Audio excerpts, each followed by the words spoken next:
If you could have a seat, please.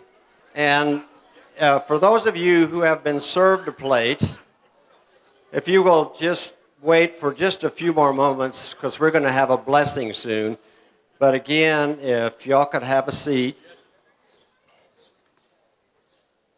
I'm Joe Kammlah. I'm part of the 175th committee, 176th committee. Who knows how much longer it's going to go on. We welcome to you our Pioneer Dinner. I know it was called a luncheon in the paper, but growing up, I've always argued that this is really dinner. I'm sure the majority of you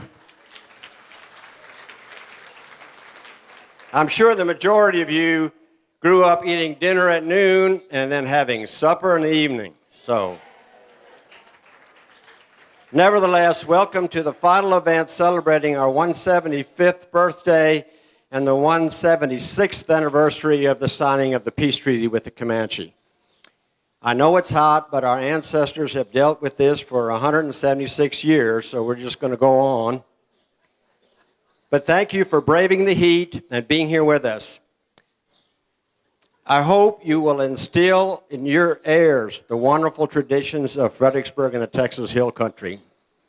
Please do everything you can to pass on your history, your parents' history, and so on and so forth to your kids, but also grandkids and great-grandkids. It's so important because in 25 years, I'm not sure I'm going to be there, and I'm not sure how many other people will be there. But it's so important. Also, as a reminder, after we're done, you're welcome to stay and visit if you'd like. Several of us are going to be going around. We want to film each of you if we can and have you introduced to the camera, your name, but also your ancestors, so we can record that for history. So please do that. And we want to thank David's Pit Barbecue for the wonderful meal. And now I'm going to call Travis Koock, a sixth-generation representative, to come forward for a blessing. And please remain seated for the blessing.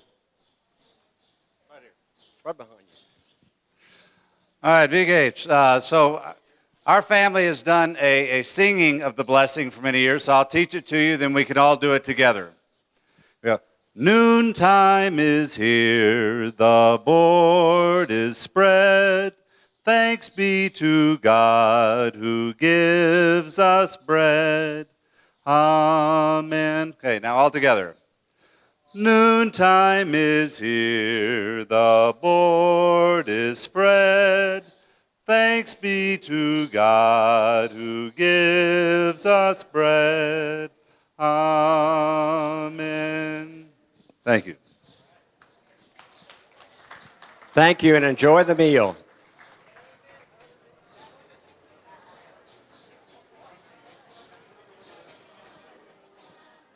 Yeah, and they're going to talk from over there. So. Please continue to enjoy your meal. We thought it'd be good to make sure you've had some food in your stomach here because of some of the speakers coming up. But nevertheless, I want to introduce someone who's really worked really hard on this particular program. And he's going to make a couple of introductions, and then we'll have a short talk. So enjoy your meal. If you didn't get a meal, like he said, please raise your hand. We'll get you one. Thank you. Ladies and gentlemen, I'd like to introduce to you Timothy Koock.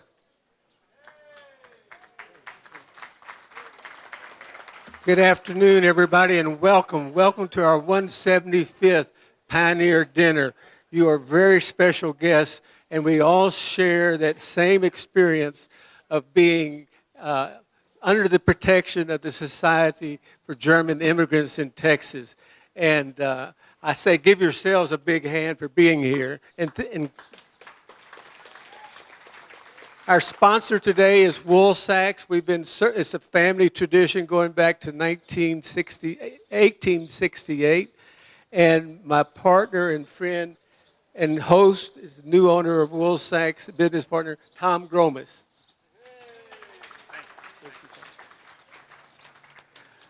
So when we came, even before the immigrants came to Texas, they already had a design of what the town would look like. And I want to take this microphone and go over here. And we got two maps. They're kind of hard to see. Come up afterwards and look at them. They're worth looking at. And I thank this one here for all the work that Linda Longerhans, she and I have been partners on this project. I'm also a member of the Courthouse Square Advisory Committee for 26 years. And this is what we worked on with the county commissioners. But our first original map of Fredericksburg is right here. And what is interesting about it, this is not, look how big our square was. We're talking about what we call Marktplatz, but it includes Courthouse Square. The whole area, when it was founded, was called Adolfsplatz. Well, where do we get the name Adolf? He was the Duke of Nassau and one of the big financial investors in this new experiment. This is a new experiment of sending German immigrants into Texas to the frontier. And so Adolf is what that was originally called. And in general, we call this the plots. In the late 1880s, Captain Nimitz rode out to Loyal Valley to see John Moisebach.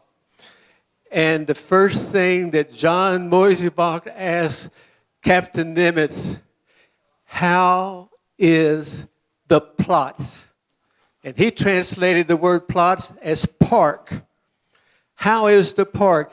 And Captain Nimitz said, oh, John, you'd be so happy. He called him Opa also.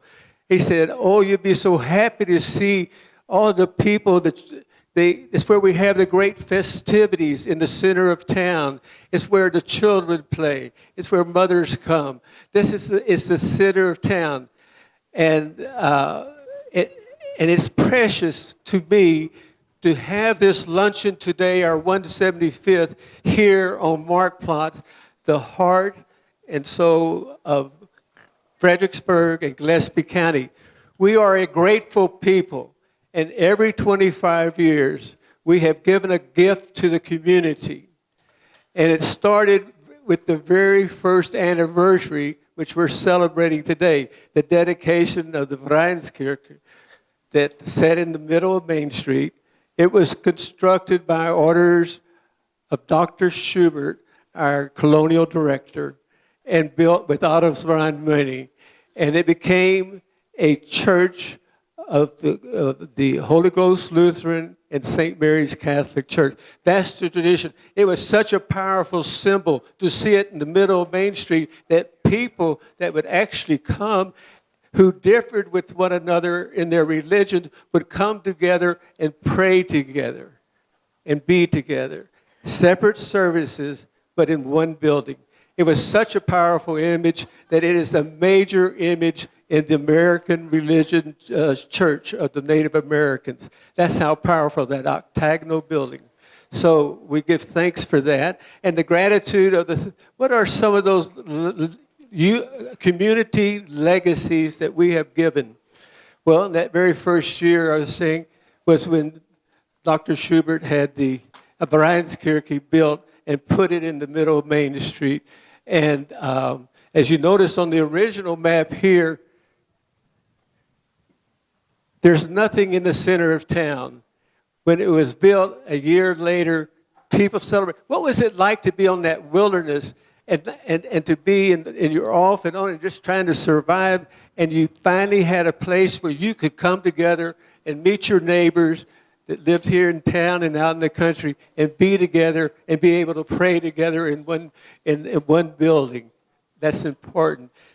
So that is a community legacy. I'm defining community legacy as something that is passed on from one generation to the next.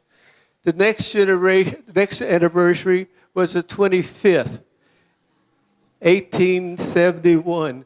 I don't know of anything of record other than it was the end of the Civil War, and we lost a lot of people here, Germans that were anti-slavers and anti the breakup of the Union, and they they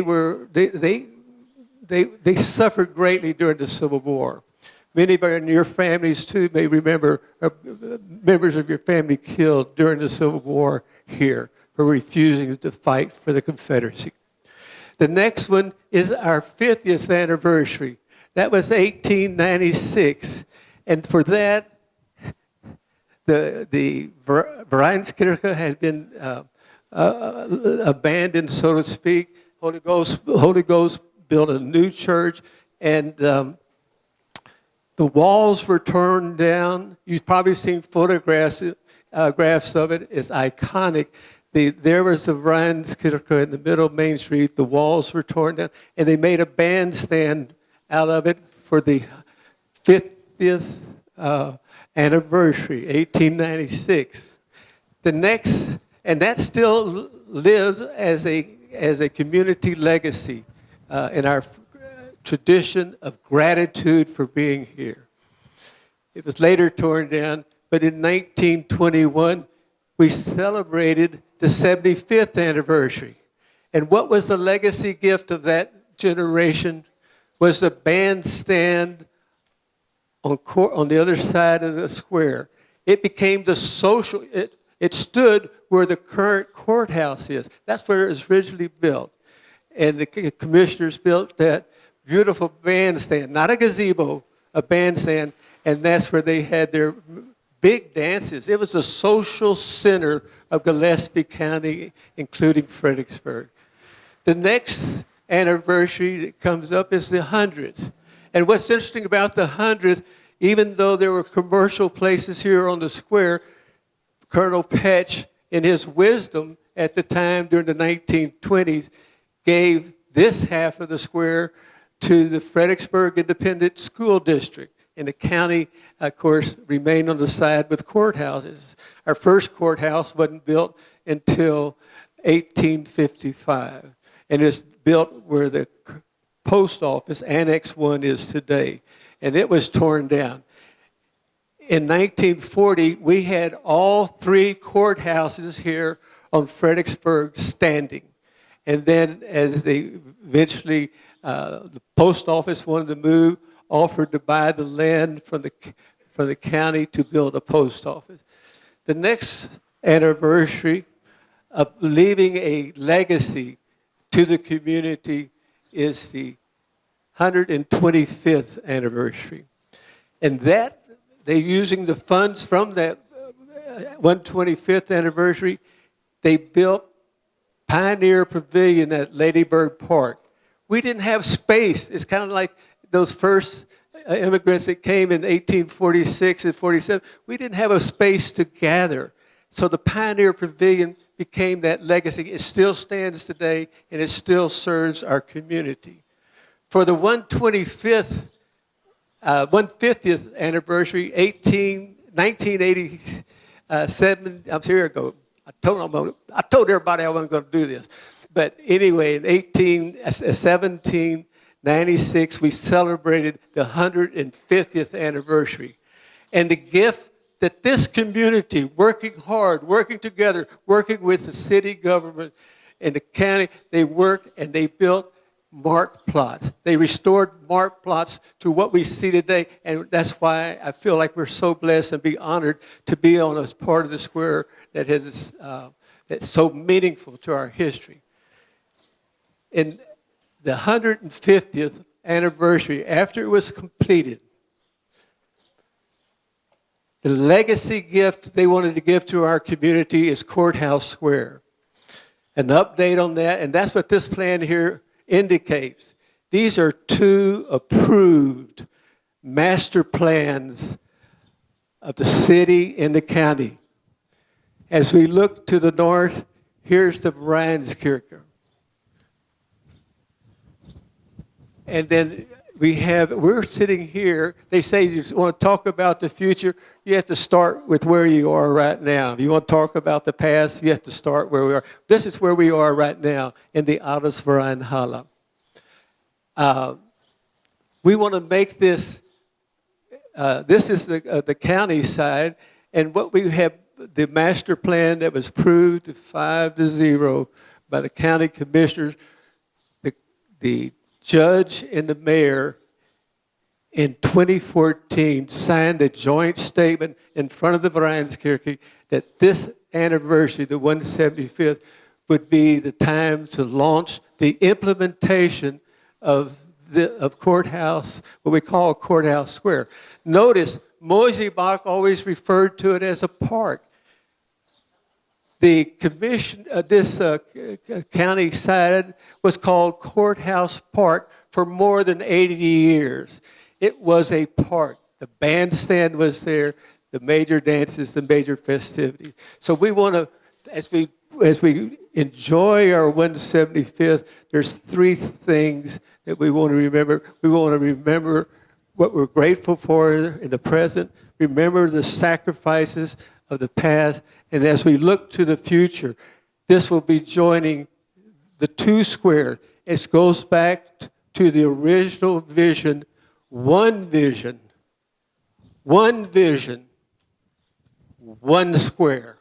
And I hope that you will join us in doing that. One of the things this plan, and come look at it after your lunch, this is Balanced Rock. Balanced Rock was given to our community. We want to set it up on the square kind of as the granite jewel of our county. Will you help us lift it and move it to this square? Another thing we want to do very soon is the demolition of the law enforcement building.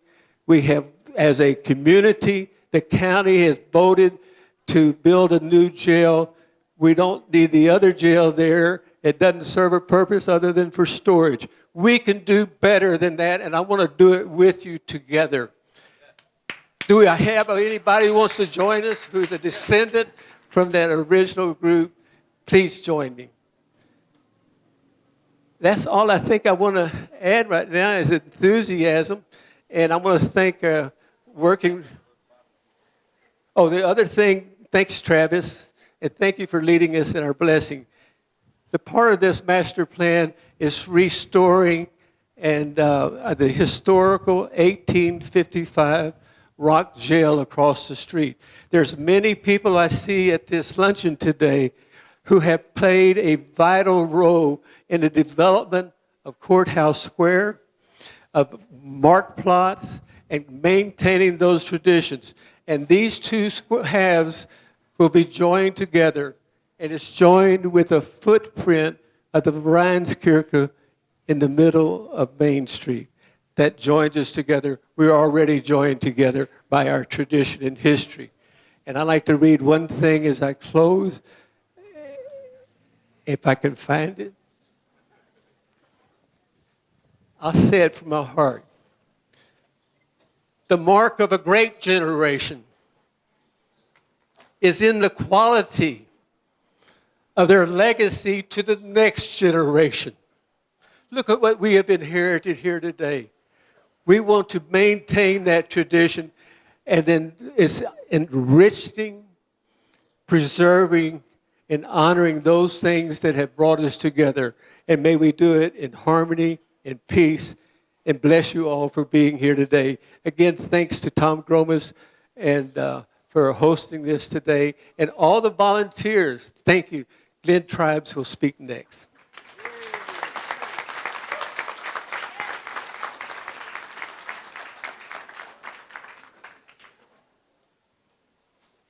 I guess if you can't get up, you shouldn't be here in 25 years. Since we didn't coordinate our talks, they don't overlap, though, which is good. I'm going to talk about your family. It's a particular family, but it's the same type of hardship that your family endured. Unfortunately, most families didn't write it down. But this old lady was interviewed at 81 and had much to share. That's Matilda Dabler Green Wagner. And she reminded me of my mother, because when she'd see those poor, dear old ladies sitting there in a corner someplace, she'd say, "Die arme alte Mutter." What they went through, and with very little to say about anything, except this one woman in here, she had a lot to say, but generally nothing about coming over here, leaving their homeland, anything, never could say, "I told you so," to their husbands when they found out how bad it was here. This lady went through a lot. Now, the reason the Dablers were here is because three brothers were in the revolution of 1848 in Germany for the side of freedom. The nobility didn't want that freedom, so the people who were on the other side and lost, many of them were in prison or killed. So the three Döbler brothers took their uncles' names to get through customs or the equivalent at that time and made it to America without their families. Walter stayed in town, and I think this is something to add for the men part of this, even though it's Mother's Day. He was the first cigar maker in Fredericksburg, which I never knew. He had the first theater and the first Maskenballs. We all know the Maskenball, the mask balls were held in the Nimitz, but the Nimitz wasn't in existence at first, so he had them. And strangely, at 87, the San Antonio Express he had one of the three ready-made tables in Fredericksburg. And you think, wow, something bought by machine. Wow, we love our handmade antiques now, but that was something. And it reminded me of the little things we've experienced in life. I know most of you will remember seeing the miracle of a paper cup in a microwave, boiling water, and the paper cup didn't burn. Dorothy Bassier could remember being at a home demonstration agents program at the Palace Theater. Remember, that's where they used to have a lot of the programs. And this woman dips a spoon into Crisco and holds up this gleaming white, something she'd never seen. It was all that dirty yellow pig fat we'd fried with. And that gleaming white Crisco was such a remarkable thing for her. She still remembers that. Little things that we experience, not as big a things as some people lived through, but you go back to the 60s. I mean, most of us are from that time. The things that have happened in that time with inventions and technology and stuff, it's happening with us too. I remember Mother bragging about her wall-to-wall linoleum. Well, when she grew up, if you had any, it was an 8x12 piece in the kitchen, and she got wall-to-wall. Do you all remember that when people talked about their wall? Am I the only old person here? Or her inner spring mattresses, things that we take for granted. Well, this lady went through a lot of things to pave the way for us, like all of our families did. The ladies were finally sent for. All three women and their children came together, and one of them was rewarded for her new home in America just a few weeks after she arrived, after herding her 4 little children on the ship and the wagon train and everything. One of them drowned in the mill stream. 2 of the brothers in Germany were farmers, and I want to mention that because we're told so often by some sources that we knew nothing about farming and had to be taught. The Döbler brothers were both farmers in Germany, as many were, and I don't think they had to be taught by anybody who was living here. The mother spent most of her time in town sewing for people. That was one of the few things women could do to make a little extra money to help the family. And then the first big tragedy fell. She was just a young woman yet, and she had a nosebleed and felt kind of faint, I guess, from the loss of blood. And she laid down on the bed and unfortunately went to sleep, and a screwworm fly landed on her nose. And those of you who remember that, most of you do, you know what a tragic, tragic death she had, for weeks of dying from that. So that was... she might have been too little to remember that, but we all heard those stories about that poor woman. Her baby sister was immediately adopted by the Goff family in Fredericksburg. A man wasn't considered to be able to take care of little children. This occurred in many families, even some that are sitting here today where they were put with other families. At a year old, she climbed on the chair in the kitchen and got into the poison for flies that was mixed with sugar, and had convulsions till she died. Maybe that's why we were always taught to put the chair under the table when we get up. I still do. Hopefully some of you still do. But you know, that was a way the child could get up to the table. And the other children were immediately farmed out. Being interviewed at 81, she said, "The truth is, the people mostly took us to do all the work we could." Cinderella stories based on real people, our people in the past. Hope and little children out in many places of the world today. Poor Laura was sent all the way to Mason, and she burned her hand one day. And you know, you didn't go to the doctor for every little thing. You really didn't do it all the time when we were little yet. But in the old days, not at all probably. So the family bound her hand in a bandage, and left it that way, and her little stub fingers never grew, and they were all webbed together because the skin grew together. She said when she was old, she was well-to-do through marriage, but she always had a handkerchief wrapped around her hand. And the girls, Clara and Nellie, drifted around so much that nobody knew for years where they even were. All because, you know, when a mother died or a father died, that changed the whole family perspective for their future. There are probably still families that's suffering from those days when everything was pulled out from under it. Matilda was sent to the Hertzbergs in Fredericksburg, and I wonder if they became the Hertzberg jewelers in San Antonio. Because you remember the name Richter? They lived here first, but the women didn't want their bread, so they moved to San Antonio and became the owners of Buttercrust Bakery. Who remembers going through the Buttercrust Bakery when we were young? A lot of us did. Well, they started here but couldn't sell the bread and became famous. You know, the Ginters left here and did Pioneer Flour Mills, became very wealthy. I haven't researched that about the Hertzbergs, but it could be. Her father married again, and it's not happily ever after. He marries what some people would call, in the nicest terms, a horrible woman. But they did bring all but 3 children back. Well, you're going to see that's true. She said, although at times she could be nice to her own children, she often banged their heads against the side of the house. Matilda went through the 1861 Indian raid on Grapetown. She suffered through the terrible times of the hanger band. I think that was mentioned a while ago. The hanging ban, for you people who don't know what that is in German. She remembered a good neighbor who was every morning came out of the brush. You know, so many of our men hid out in a vast pasture some way, either in a hole in the ground or a cave or just some brush. And his wife was very pregnant, so every morning he came out of the brush to bring her water from the spring and to help her a little bit. Well, somebody tipped off the hanger banda. So they shot him dead while he was bending over to get water for his wife one morning. And there were no government programs or safety nets in those days. I don't know what happened to that woman and her baby, if she even lived through it. She remembered the popular teacher here in town, Mr. Louis Schütze, for being ripped out of his home and was hanging in a tree the next day. By the way, his daughter ran, well, that was what you grew up with as the Hoggle House, catty corner from the old Beckmans when it was still standing. And she ran to this church in the middle of the street and rang the bell for help. But of course, there were no real highways, so goodness knows where the hanging man went in the brush. Never found him till he was dead the next morning. And that was between 175 and 125 men are figured that were killed from Kendall, Kerr, and Gillespie County by the Confederate hanging band. So many homes were left fatherless and somebody without to do the fields and building things. She had a job. She was supposed to watch her little brother all the time. One day she's cutting cane with a butcher knife, and Alfred ran through the coals by the press, molasses press, and he burned himself.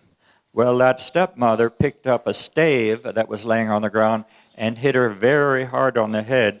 The reason we know very hard, at 81, she said, I can feel the pain yet. And she had cut her finger already, so with a bleeding finger and a bleeding head, guess what? She had to keep cutting cane and watch Alfred. She was sent one day to get a sausage in the smokehouse, and she put Alfred down as second, and you know how babies, he crawled and got his hand slammed in the door. Now, doors and then were half tree trunks. They weren't split lumber. So, of course, it probably hurt him quite well. But his mother, her stepmother, threw her out into the fields. And it's a little bit like Gone with the Wind. Maybe the stepmothers and Gone with the Wind and everything are written about real stories, because she found an unharvested potato in the dirt and washed it in the creek and ate that. At dark, she finally ventured back to the house, and her dad said, what's with you? And she told him, and he said, well, get me some eggs, and I'll fry us something to eat. Well, he's frying those eggs, and the stepmother comes in and throws that frying pan and the eggs and everything out the door. Now, this is strange to me, too, when most women were meek and didn't have much to say. I think this woman was mentally disturbed. Hopefully had a tumor or something. Wasn't just ugly.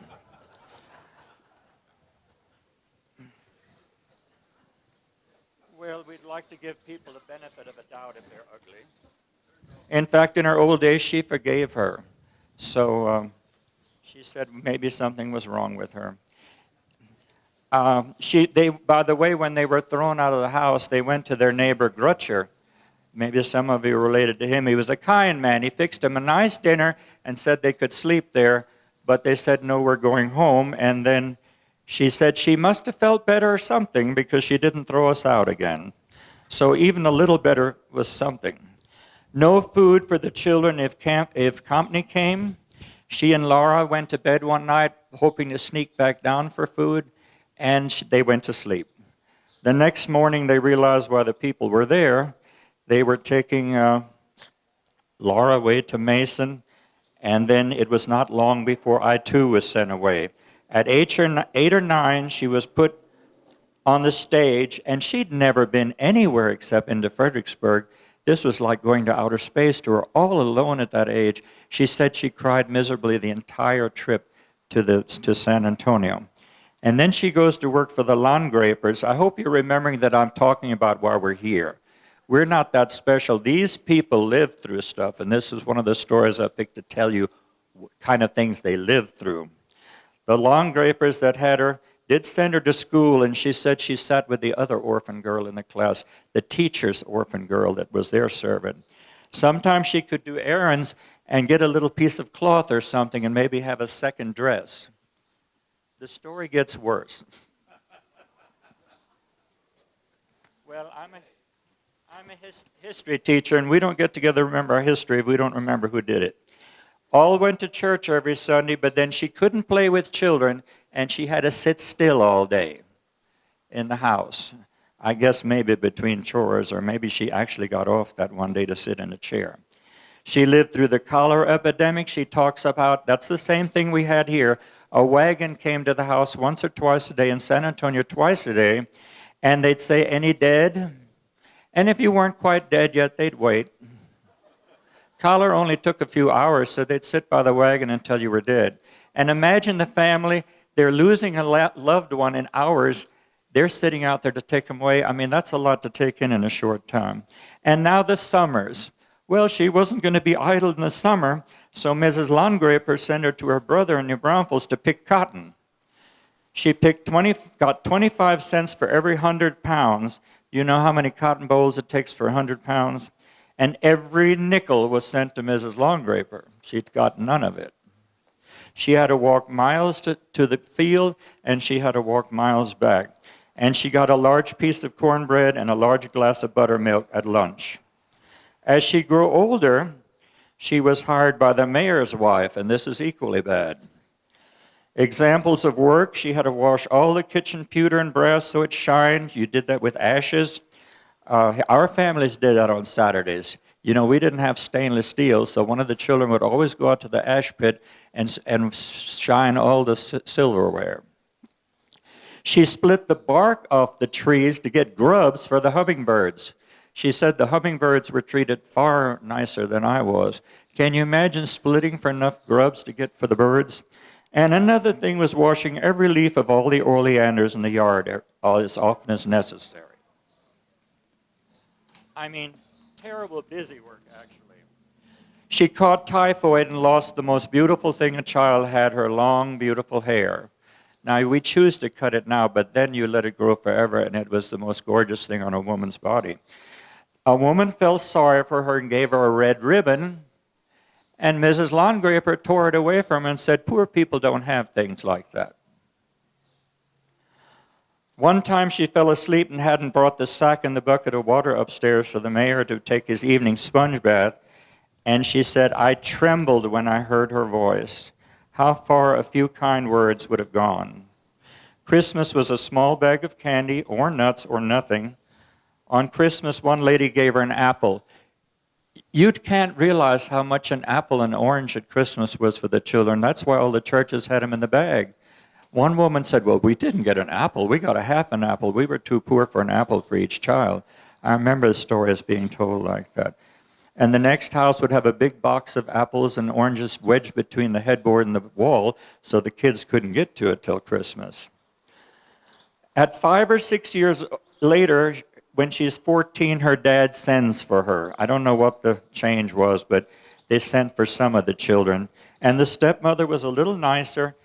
She was given a bag of corn shucks to sleep on top of a trunk. Not even something like your own bed. Do you remember that film where that black man told that woman who took him in he had never had a bed before? You remember that film? Very tear-jerking, that something that minor would be a huge thing to somebody. She would have thought it was a huge thing. There she had to grub the big, thick grass out of the fields, and she had so many corns in her hands that her later husband had to cut them off with a knife. At 15, a neighbor decided to save her. And this gets better. He really was a good man. He was much older, she said, not pretty, not love at first sight. There was no celebration at our wedding, just a little thing at our dad's house. But I thought I'd have a home. Saddest sheet music I ever saw was a little boy who was selling newspapers, and he's looking in the window of this house, and the family is all sitting around the table having food, and he says, the name of the song is If I Only Had a Home. It's unbelievable how children were treated at this time. The family she married into, that man, he was much older, but his father was still living. They lived with him. And the man had married a much older woman when his first wife died. By the way, she'd been kept small. She was a very tiny woman in Germany, and the doctors kept her diet so that the baby was small. But on the frontier, there was no such care, so she died with her second child. So the man had been, motherless too. Maybe he identified with that. But the old lady was truly wonderful for her. She had to lay her out when she died, like you did at the home. There were no funeral homes, that it was very, very hard for her. And I want to tell you one story about her father-in-law. When she was living in Kerrville, her husband decided to sell the farm. She looked out the window, and old man Green was on his knees. He couldn't walk, so he'd always throw a few pieces of wood a little bit, and then he'd crawl there and throw them a little farther. And she said, "What are you doing? The kids will do that when they get home." He said, "I want to help you." So that shows the love and compassion of her stepmother and stepfather and her husband. So she was pulled out of it. I'm sure many women just married the first man that came down the road and then had a worse situation then. But this one finally had some good days. She ended up in San Antonio surrounded by her children who absolutely adored her. I'm sure she was far better to them than she'd ever been treated as a child. And they repaid her by taking care of her in her old days. So this wasn't just about her, it was about us, because so many people had such terrible childhoods. You know, you've seen change in Fredericksburg, because I want to show you this. I'm almost finished, but look at this black card. It says, Nachtleben in Fredericksburg, Texas. Night in in Fredericksburg, Texas. This is the way Main Street looked when we grew up.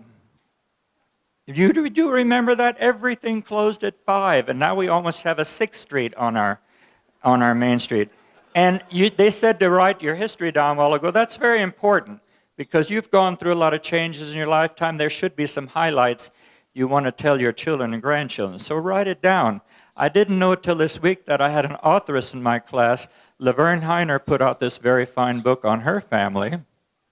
And then in addition to that, this week, Ruby Lee Clark became a cover girl on the insert to the newspaper, and even has a fold-out with her picture, so she's a little bit like a Playboy model, I guess, with clothes, though. So please write your stuff down. Your story isn't uninteresting. It'll be interesting to your descendants, and you can have a little notepad and write down things as they come to your head. You'll never sit down and write the whole thing, so do that. Okay, thank you.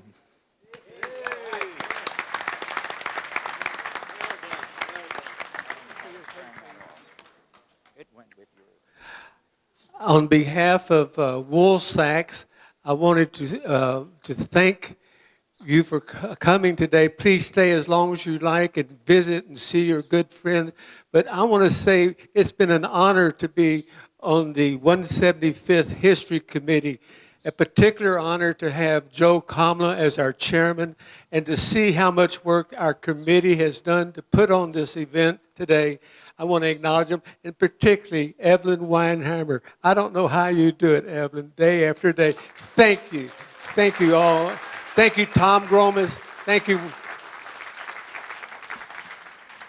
Okay, well, we're about to wrap up. I'm going to have Tony Klein give us a final farewell for this event. And then, again, we're going to try to get around to you all with a camera and shortly just give your name and then also your descendant. We'll try to keep you here as little as possible. Thank you so much for coming. This is wonderful. Tony Klein?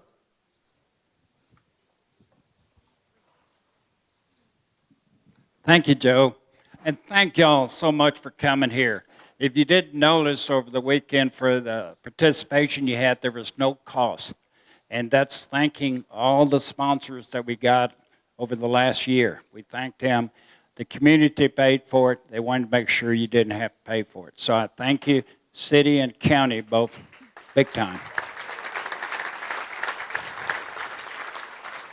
I was going to tell you how my heirs all came over here and told you how many I have, but Glenn took that time away from me. So anyway, thanks again for Woolstacks for donating this. We were very blessed to be able to pay for all these things through sponsors. So I want y'all to make one promise that you'll be here in the next 24 years for this again. Maybe we'll have to be over Knops or something, right? And I want to thank Evelyn Weinheimer. She has done so much in the community. Thank you. But I also want to acknowledge all these wonderful volunteers back here behind me who served your food. If you have any history questions, don't confront me today. Come see me in my office. And I want to recognize Lacey, my curator. Come on. You see these magazines here on the table, which are free if you haven't gotten one? She and Josh did most of the content of those magazines. And I just feel like she needs more recognition than she's been getting. So thank you all. Oh, yes. And volunteers, will you hand out the flowers for the ladies now? Every lady is to take home a red carnation today. If we run short, you may pull one out of the jars if you need to. Okay, thank you. Thank you, Evelyn. One last thing is I do thank y'all. As we get older, some of us get older, you appreciate the heritage. I do. This community is loved, and thank y'all, all the visitors that came from out of town to come back and celebrate this. But thank you. Y'all have a safe trip back home.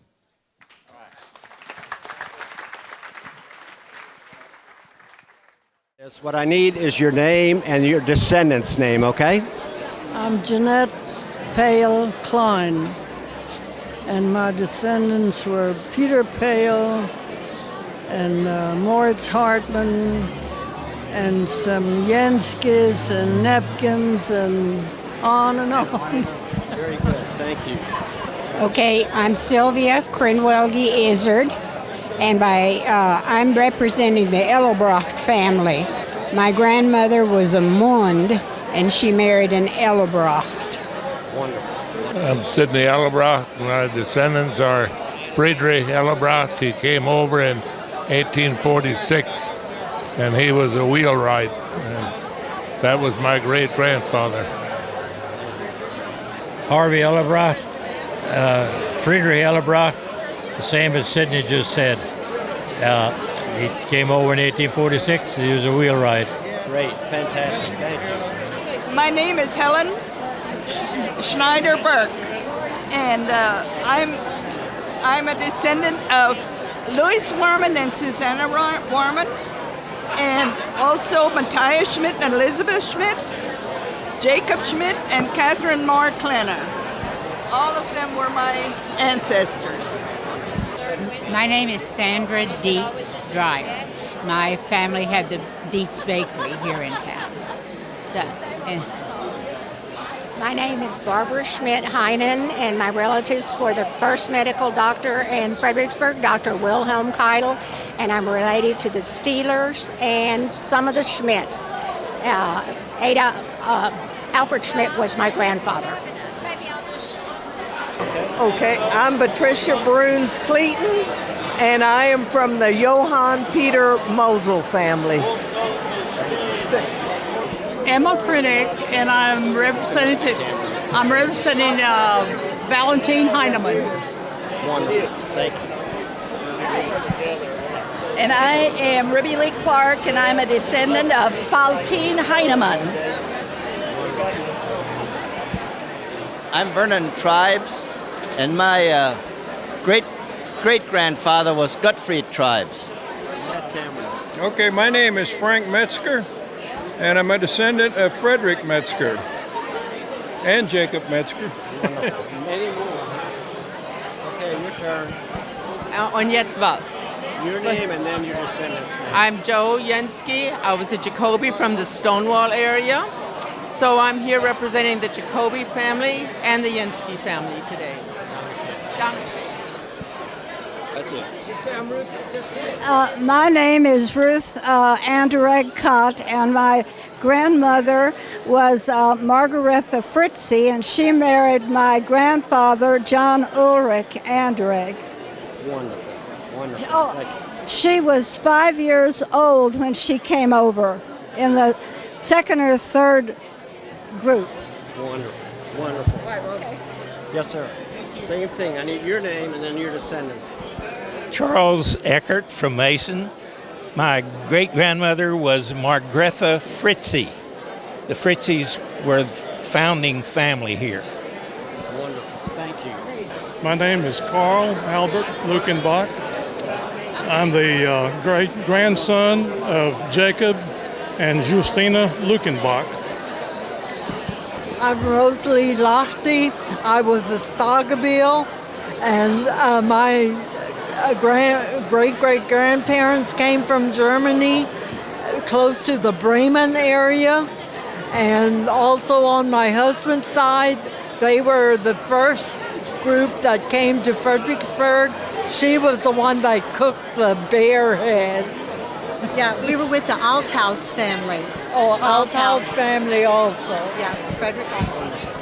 I'm Donna Saugerbill. My husband, Gordon Saugerbill, is originally from Fredericksburg. I'm so happy to be part of this family. A lot of his family came over from Germany. And anyway, I really enjoyed today, and thank you. Thank you, ma'am.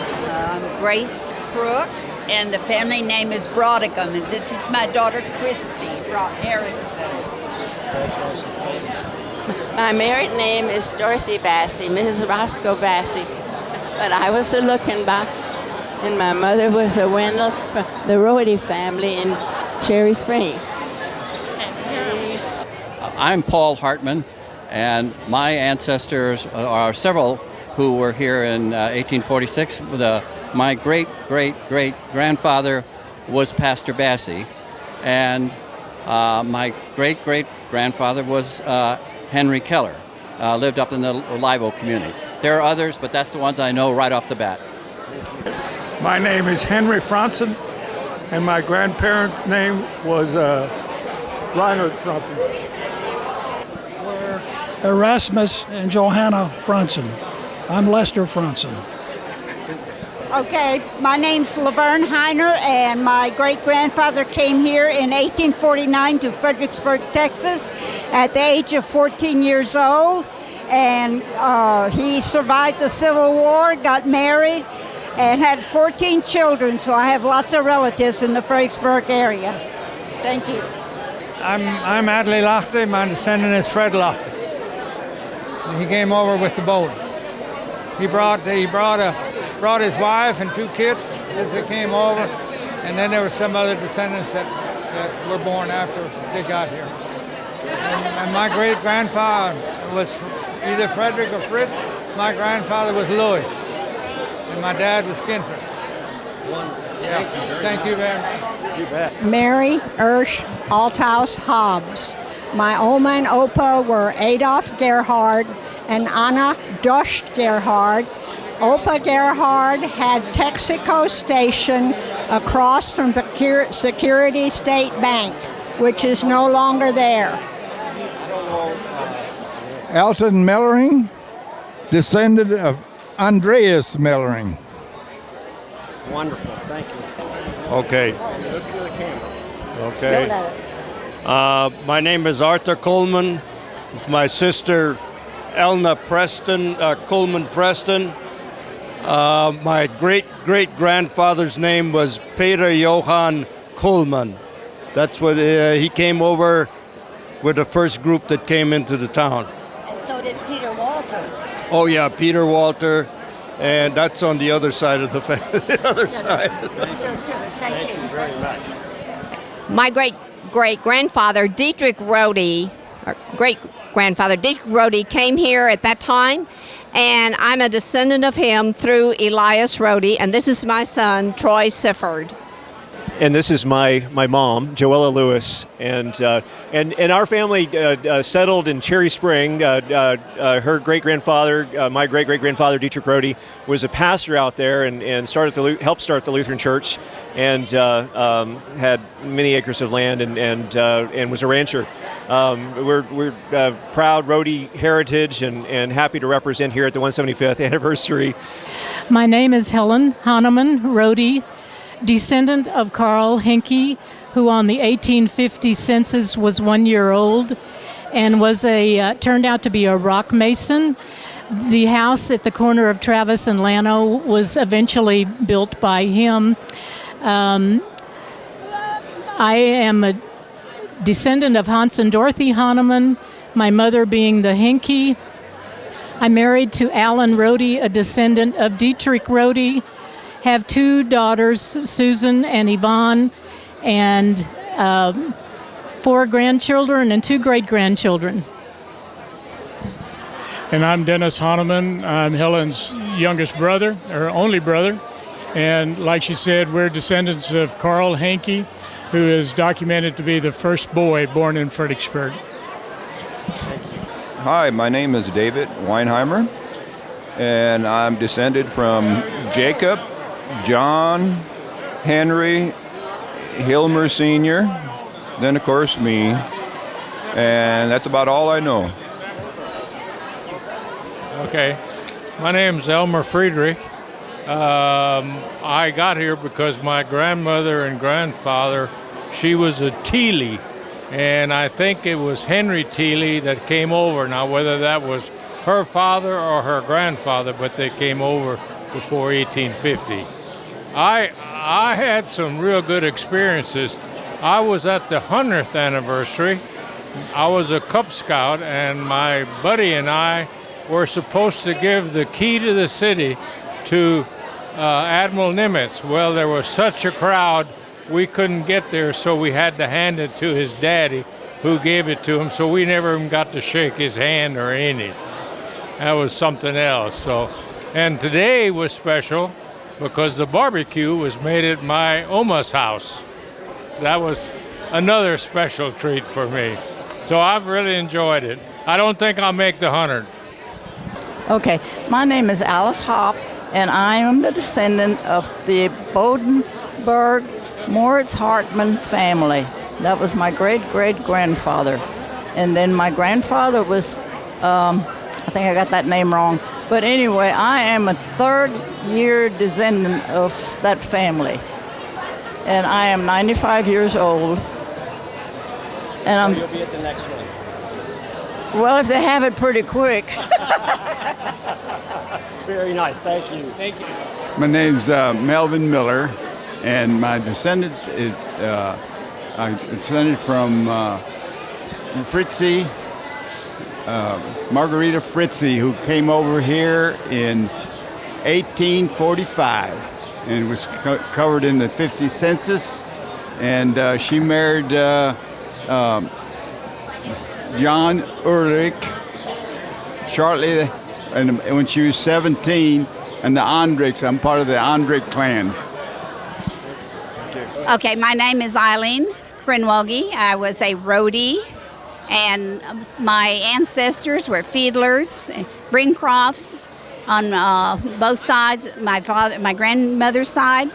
And then we also had ancestors on my dad's side that were Wendels. And this is my husband, Roger. All right, Roger Krenwelge, and I have it actually three ways. The Rheinbachs were one of them, Krenwelges, and the Henkies. And we're related to Nimitz. My grandmother was aunt to his mother. So we got a relationship to Nimitz too. Okay. His grandfather also had a store downtown with the name is still on there. It's Felix Rheinbach, and across the street, his great-grandfather had a pharmacy. It was right there by what used to be Domino's Parlor, or was Domino's. I'm not sure which building it was for sure. But anyway, we kind of go back for a ways. Thank you. Hi, I'm Loretta Schmidt, but I was formerly Loretta Klein, and this is my sister Paulette. And we are here as a descendant of Moritz Hartmann, but we have other descendants who came and were in Fredericksburg at that time. My name is Charles Schmidt. I'm a descendant of Lawrence Schmidt, who came in 1845, and he came up with Moisebach to survey the town, and then went back to New Braunfels and came back on the original wagon trains. Wonderful, thank you. I'm Willard Deering, and the German spelling originally was Von Doering, D-O-R-I-N-G, and then later on D-O-E-R-I-N-G, and now D-E-A-R-I-N-G. So Jacob Deering was my great-grandfather. And he went with Moisebach on the Indian treaties. And I've been able to find very little information on, who all went. And I found in Romer's, he was a botanist, and he went along and he wrote in his book that a guy by the name of Schmidt and Deering, they didn't make it back. Because it was in the wintertime and they slept on the ground and they got pneumonia before they came back to Fredericksburg. So they almost didn't make it, So, but he's buried up on the Deering Ranch up at Cherry Spring, and he was a captain of the Texas Rangers. And I think the reason he went with Moisebach, that he was had military background, and that he was a bodyguard maybe.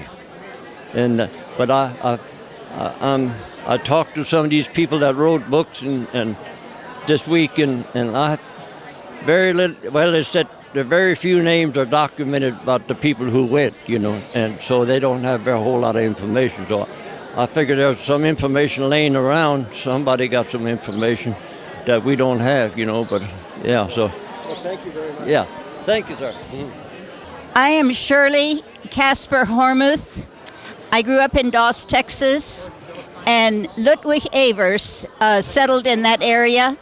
He was a large landowner, and he was our mother's grandfather. And I am Annabelle Casper Wilkinson, and I am Shirley's sister, and we also we still ranch at Doss, Texas.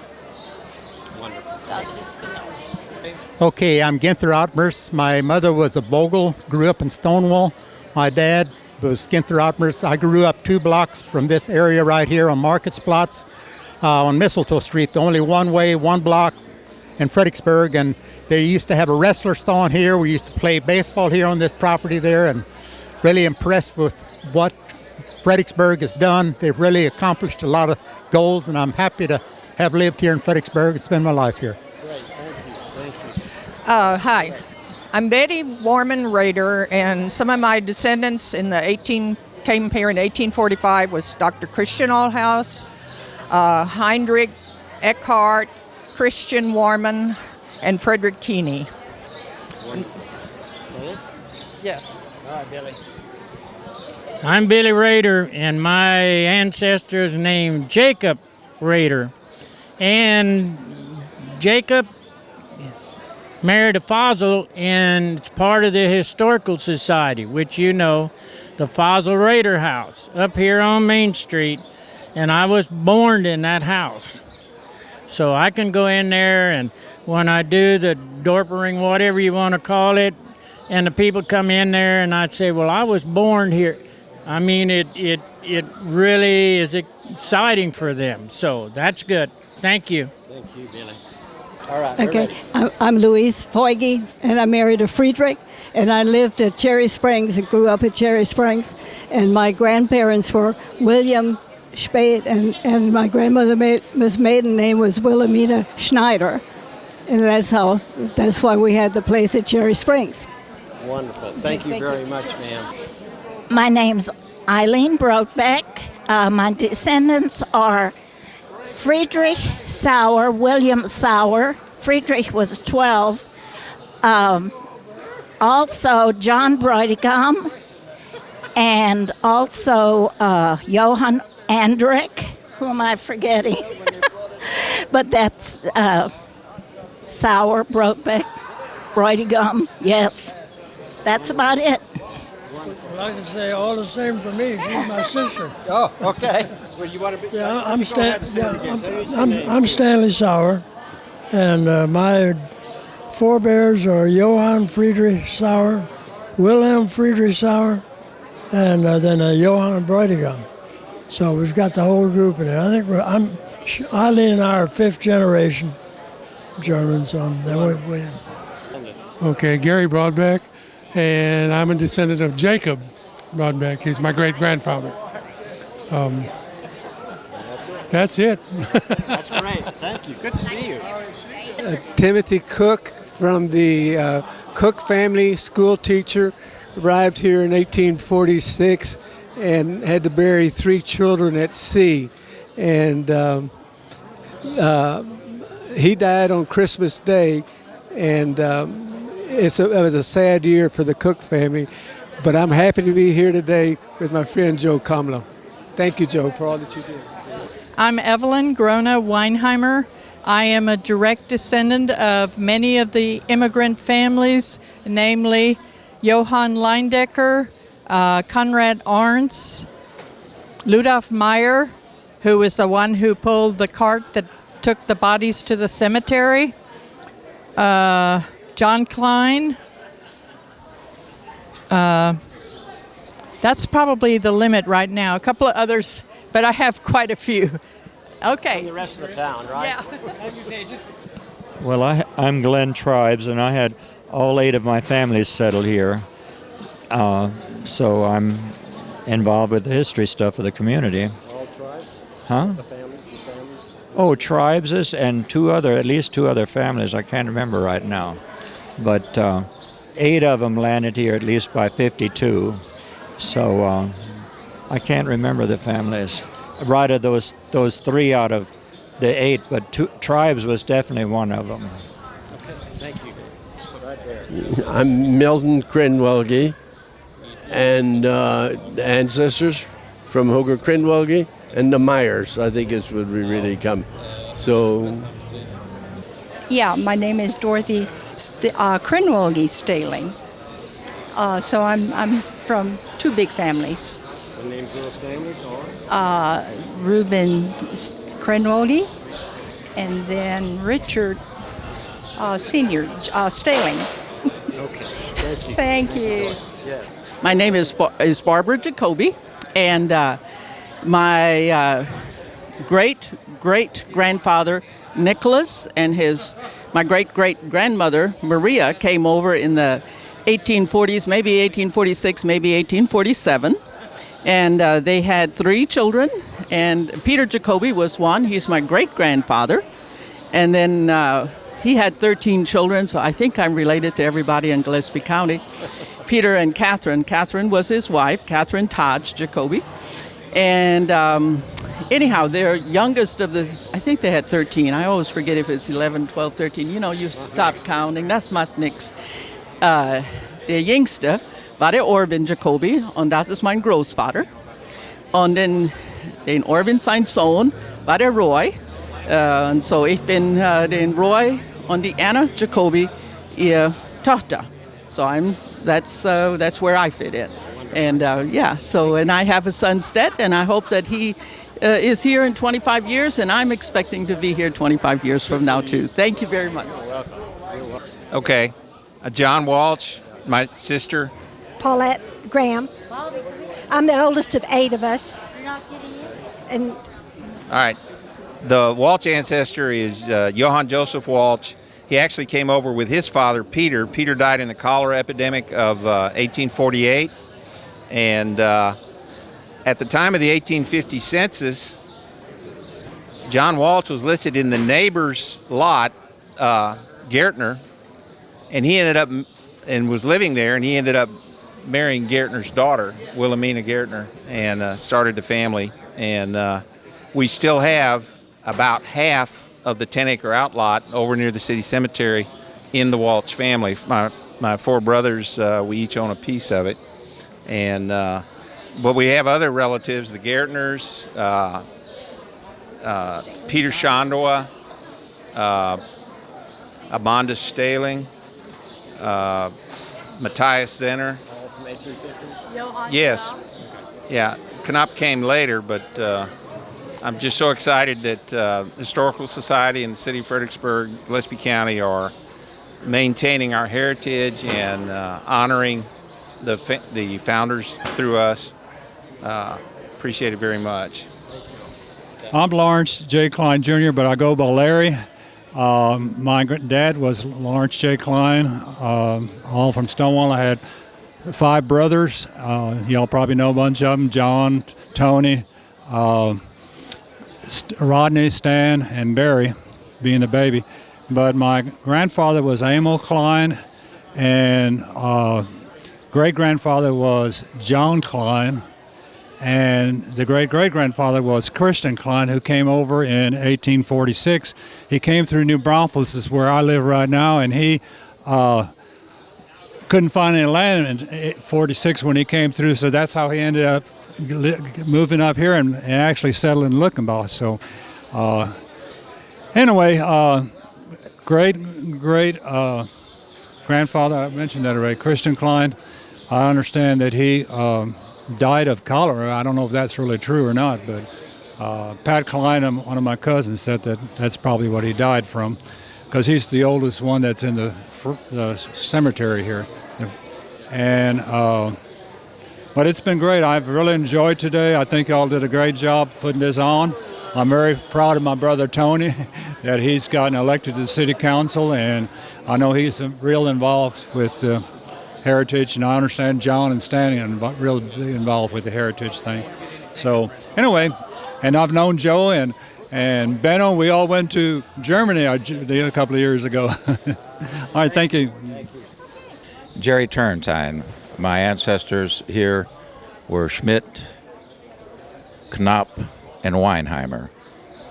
My dad is known for having established Jim's Ice House and building the tower in this community. It was an icon. All right, my name is Geach Cook. My given name is William, named after my great-great-grandfather who came over here from Germany and came in 1846 to Fredericksburg.